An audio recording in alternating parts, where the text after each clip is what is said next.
Hello, BookTube. I'm continuing my 2023 library tour, and the timing could not be more perfect. I've recently been a little bit under the weather. Up until pretty much today, I could not possibly have made a video standing up. But now, I not only can, but I have to, because we are working our way up this next bookcase. So we're just going to do this next shelf. And this one has a lot of books on it. Well, the first one is sitting on the front of the shelf, and it is a paperback copy of Meg by Steve Alton. This is a novel about a giant megalodon that gets loose in the present day. You might be saying, don't I see YouTube videos about that all the time? Aren't they loose in the present day? No, they aren't. They're well and truly long since extinct. But every time some Yahoo who wants clicks on YouTube takes halfway murky film footage of a basking shark, which are enormous, they plop it up on YouTube and say, look, it's a megalodon, accounting on the fact that most people, although they may be familiar with a whale shark, they are also familiar with the whale shark's distinctive coloration. And most people, therefore, don't have any idea that a shark that has a dorsal fin and looks kind of, sort of like a great white could be, 3 times the size of a great white shark. They don't know that such things are out there, and so you take a film footage of it and people say, hey, maybe that's Megalodon. But this is a story of that, and this cover, this is one of the innumerable covers that this book has had, and this cover derives from the opening scene of the book, which is not set in the present day. It's set when Megalodon did roam the Earth's seaways, and it kills a Tyrannosaurus Rex in that opening scene. And somebody decided to make a cover out of that. So I have this just sitting on the front of the shelf here. Where's this going to go? Here, let's put you down there.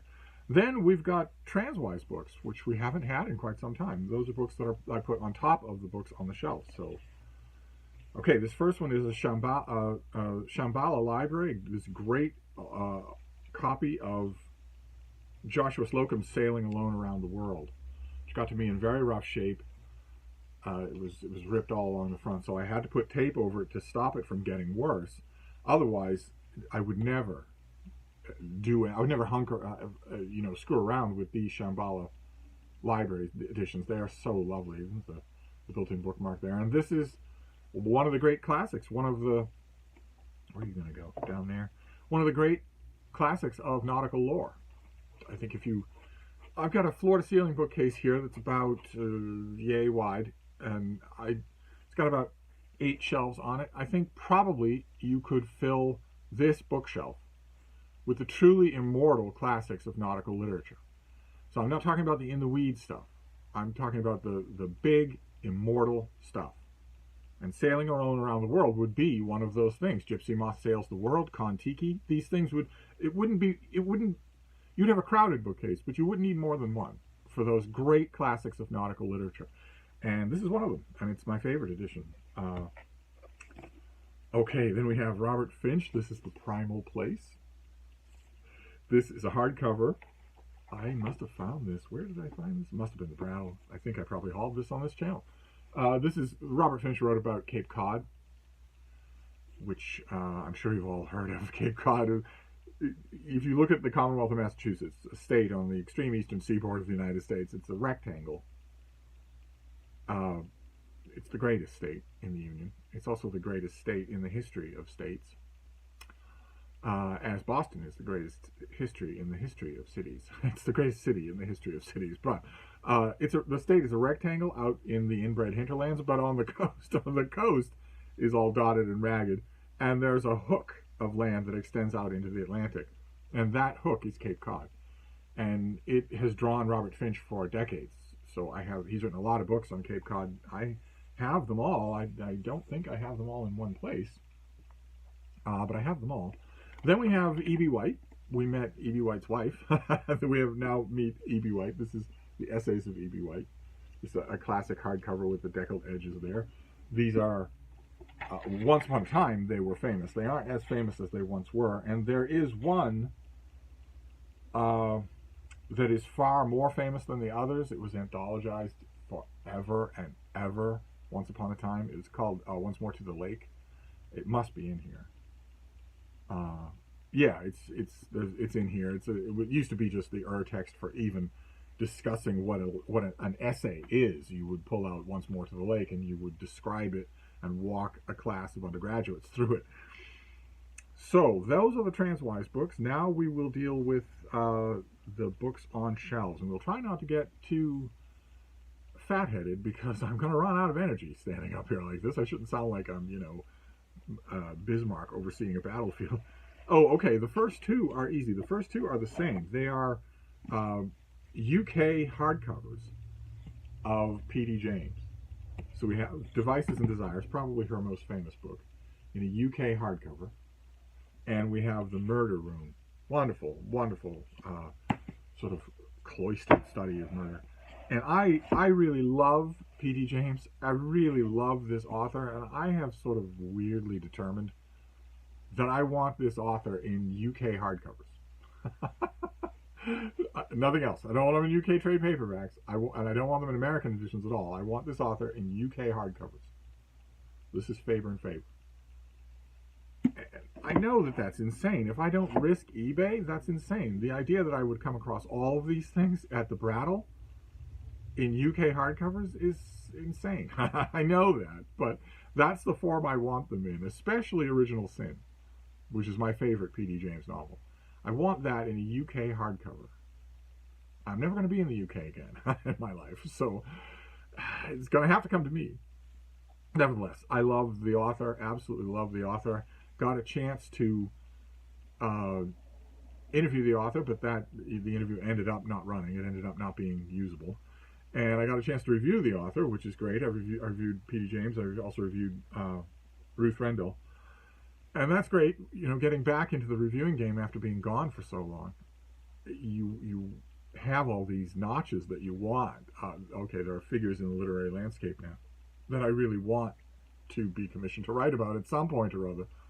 And when it comes to P.D. James, I also had the kind of paid commission that you don't want, which is that I also wrote her obituary.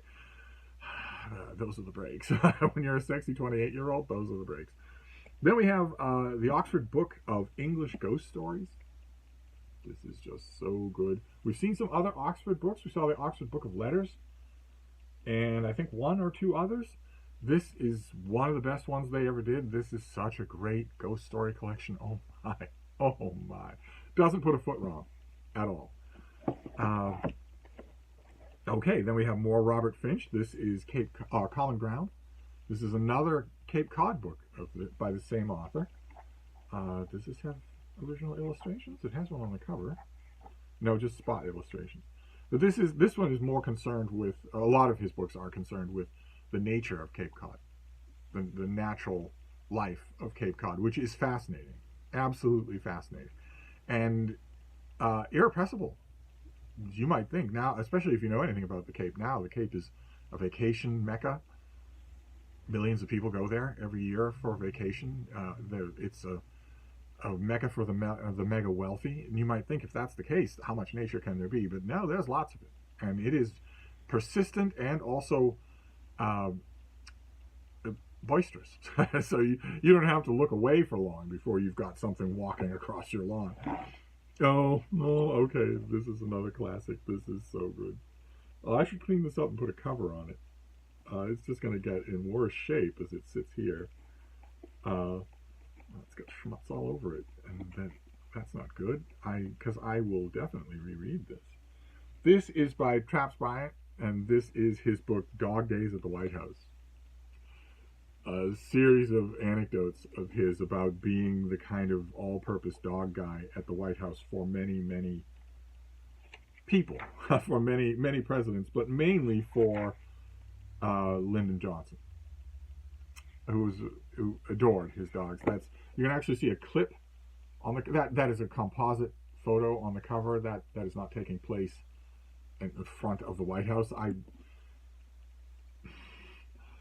People urged this author not to use this ugly cover, but he had no say over it. It was the folks at Macmillan that did this.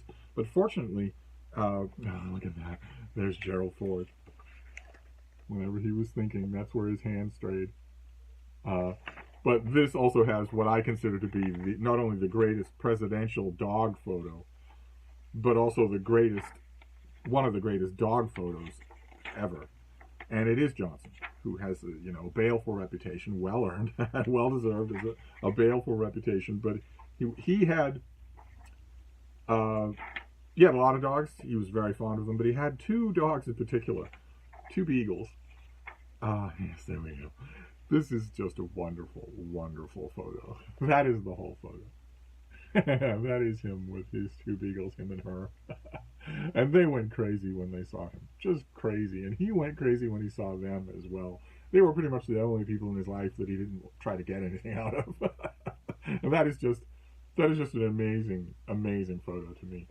He got a lot of mail about his beagles because he used to give them preferential seating at professional events. And that got him mail from delegations and the representatives of people living in the countries whose representatives had to sit behind a beagle at a state event. But also he got mail from the general public who thought that he was roughhousing his dogs a little too much, especially when he would pick them up by the ears.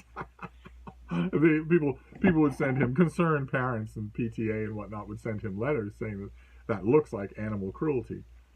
And I always wanted to tell them, I would be beating anybody to the door with accusations of animal cruelty if it were there. Why don't you look at this instead of merely attacking the guy that beat your candidate? Why don't you look at what you're seeing? You are not seeing an unhappy dog.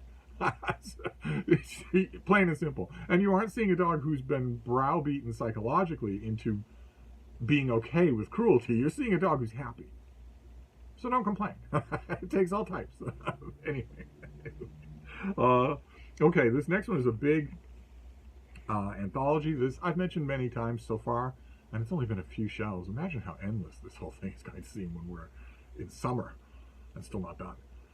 I've mentioned many times in this walk through my library that there are anthologies and there are anthologies. There are anthologies that mean to do their job. So I'm doing an anthology of travel writing written by Americans in the last 200 years. So I need to have X, Y, and Z. I can't do the table of contents without that, or it's not a good anthology of that subject, and that'll be that. Check, please. And then you have anthologies where whether or not it starts out that way, whether or not the editor is just handed a brief, here, we want C stories. You've got so many pages, you've got such and such a time, and here's your budget, so don't overbuy. Whether or not it starts out that way, some anthologies become special. They become a far more vibrant exponent of the vision of their editorial team, or their single editor, if the editor is an editor genius like Otto Penzler or Leslie Kleiner. And then the anthology becomes something special. Now, I believe, despite the fact that there was a fairly strong editorial control on the Oxford books, I believe that this is one of those. I think it shows. I think it just absolutely shows. I mean, there's still going to be discretion on the part of the editor who gets to pick things. And this is another one of those. We've seen a lot. I have a lot of anthologies in this room. They really give you the bang for your buck. But most of the anthologies that I have in this room, in fact, I would argue almost all of them, an example, I hate to say it because there's nothing wrong with the first kind of anthology that I mentioned, but an example of that would be the Helen Gardner Oxford Book of English Verse. And an example of the latter would be the Quiller Couch version of the Oxford Book of English Verse. But it's mostly the ones that have become just indelibly stamped. And it's very gratifying to me that the anthologies that display that kind of vision of the editor, where they've become a very personalized thing, for good or ill, think about Dangerous Visions by Harlan Ellison. Those kinds of anthologies tend to live. They tend to be loved. They tend to be found on bookshelves. They tend to be revisited when the box-checking ones don't tend to be.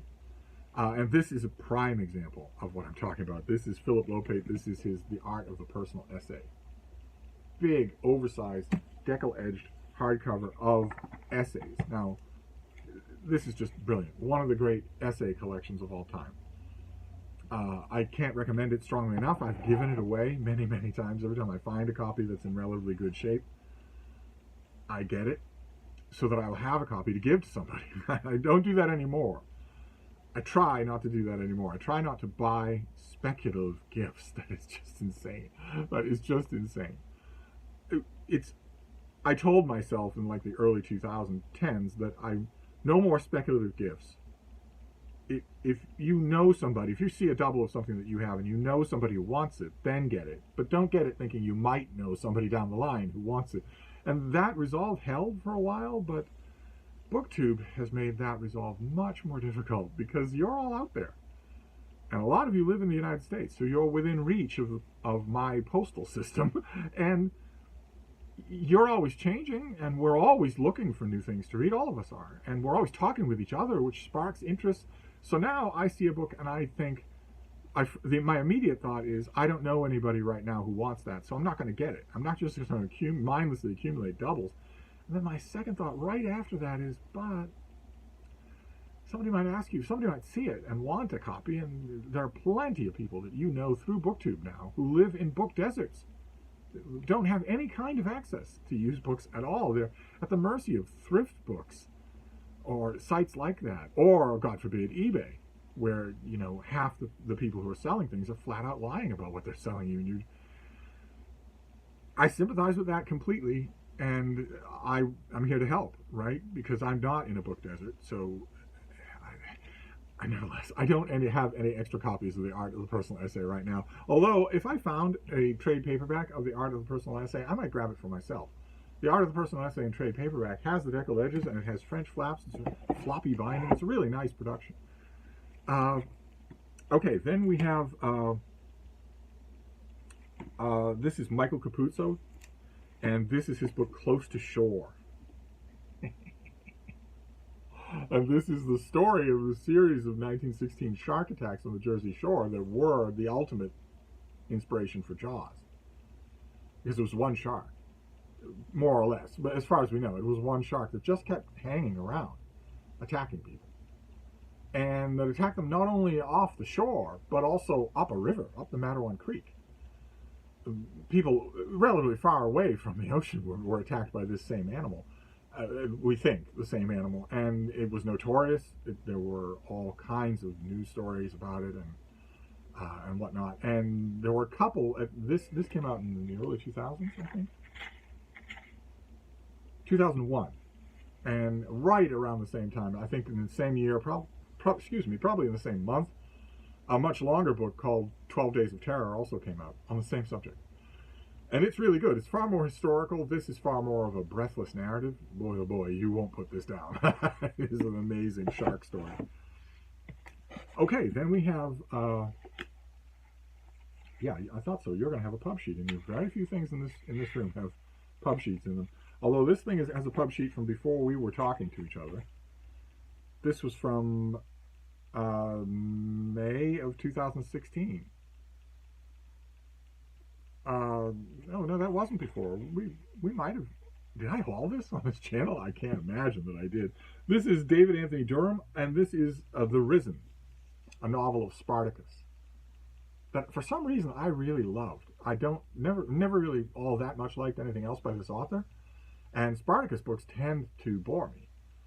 I don't think it's not a primary example of that, but they're low priority, which is why I don't currently own a copy of Howard Fast's novel Spartacus, which is kind of amazing. It's not a boring book, but I don't currently own a copy of it in any format. No ebook, no hardcover, no paperback, no nothing. This is the only Spartacus book that I have, I think, at the moment. But this is the story of the famous Thracian slave rebellion, and for some reason I loved it. I just thought it just worked perfectly for me as a novel, a historical novel. So I just kept it in this room, which is kind of rare. Most of the stuff that's in this room is a little bit older than that. Oh, like this one. This is Victor Callahan. This is such a great book. This is such a fantastic book. This is Mammals of North America. And this is just that. It's a big natural history of the animals of North America. It is profusely illustrated by Frank Jock.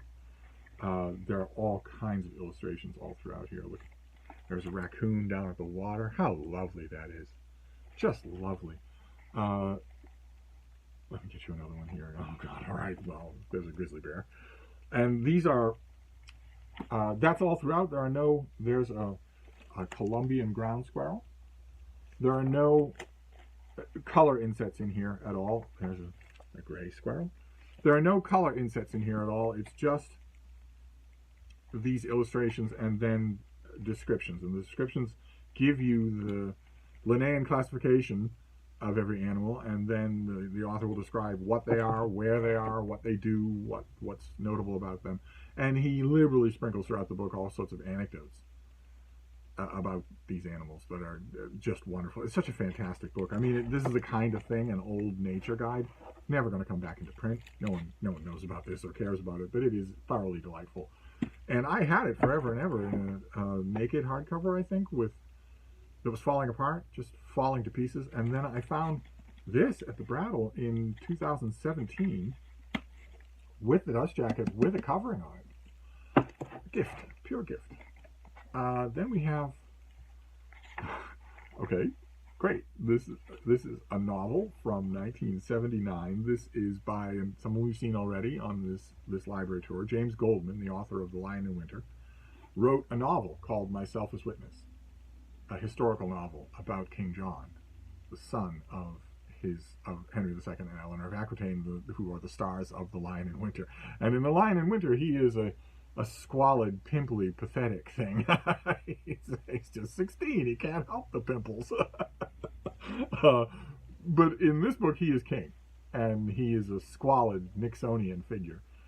And we get an insider's view of the shambles of his reign. And the insider is Gerald of Wales. He's an author I really love, a real-life author I really love, who tells that story and tells it in the first person in a hurtling format. Just an amazing, readable book.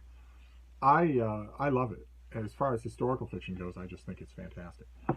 And then we'll finish up with a classic anthology. This is as classic as it comes. This is the short stories of John Cheever in this big red hardcover. And this made Cheever a pile of money that was much needed. He needed this book to succeed, and it did. But it didn't succeed because of marketing. It succeeded because he's one of the greatest short story writers in American history. And this allowed people to remember that or learn it. And it saved his bacon.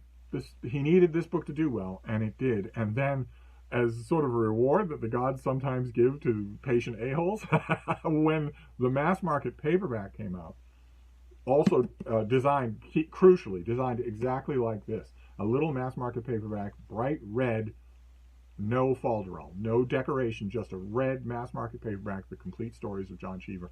When that mass market paperback came out, first of all, it was optioned for a mountain of money, and then it sold like crazy. Once upon a time, in the 1970s and 80s, that book was utterly inescapable. It was in every vacation house, it was in every home, it was in every barbershop, it was everywhere. And that also helped. That helped quite a bit. That helped the imperial finances quite a bit. And the thing that makes you smile about it is, in this case, it was greatly deserved. It's a little bit depressing when the paperback of the Da Vinci Code does just as well. In fact, it did stratospherically better. Because the Da Vinci Code is garbage. And you know, no offense to Ollie at Criminale, but you don't really want garbage just literally everywhere, rotting the reading teeth of literally everyone, everywhere in the world. Decades before the Da Vinci Code, it was this book that was everywhere. I remember I used to see it and think, great, absolutely great. These are fantastically brilliant short stories. So here it is in a barbershop or the back room of a restaurant or on a free giveaway shelf at a veterinarian. Instead of bemoaning that fact and maybe hoping that it falls to pieces, instead I can ask people, who's read this? Just wonderful. Just wonderful to see a phenomenon like that. They don't really happen like that to authors like Cheever anymore. The closest thing we would come, I would say, is Hilary Mantel, since for a little while there everyone was reading and talking about Wolf Hall, which is a great book. But anyway, now the field is fully ceded to Sally Rooney. Anyway, that is this shelf. So I'm going to wrap up this video and sit down. But I will psychologically prepare myself for the next 3 shelves, all of which have to be done standing, and the last of which has to be done on a step stool. That's not good. But anyway, I'll wrap this up, and I will see you soon. Thank you, Bookcase.